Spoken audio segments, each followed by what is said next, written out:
En pleine polémique autour du projet d'installation de l'œuvre, la ministre de la Culture, Françoise Nyssen, veut une solution à la hauteur de l'enjeu symbolique. Le Monde, 4 février 2018 à 04h27, mis à jour le 4 février 2018 à 12h10. Le projet d'installation de Bouquet of Tulip, une œuvre de 10 mètres de l'artiste américain, fait l'objet d'une polémique. Plusieurs voix ont critiqué le choix du lieu fait par le plasticien, entre le palais de Tokyo et le musée d'art moderne de la ville, mais aussi son style et son coût de fabrication.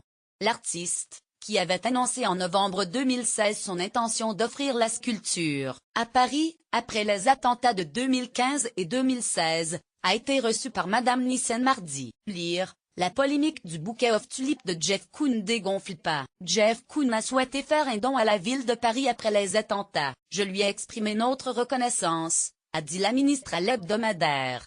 Je reçois la semaine prochaine des représentants de la scène artistique française.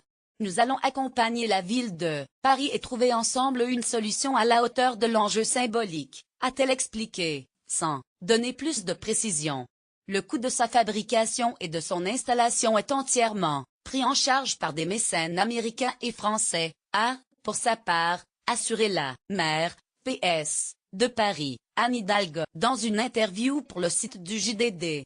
Dans l'interview de Françoise Nyssen au journal du dimanche du 4 février, la ministre de la Culture annonce que le futur projet de loi sur les fake news, annoncé début janvier par Emmanuel Macron, contraindra les plateformes à coopérer avec l'État et comprendra une procédure de référé judiciaire pour suspendre rapidement la diffusion des fausses nouvelles.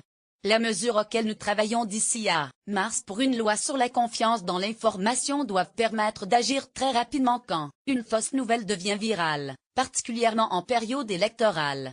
La loi prévoira des obligations nouvelles pour les plateformes, qui devront coopérer avec l'État et être transparentes sur les contenus sponsorisés. Une procédure de référé judiciaire sera mise en place pour faire cesser rapidement la diffusion d'une fausse nouvelle, lorsque celle-ci est manifeste.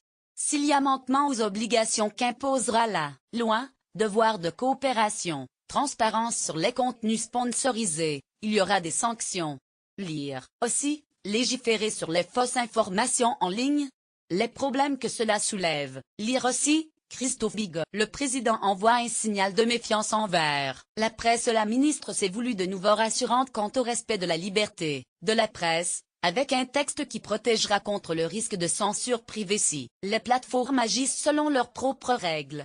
Elle a également annoncé une action forte en matière d'éducation aux médias, sans plus de détails.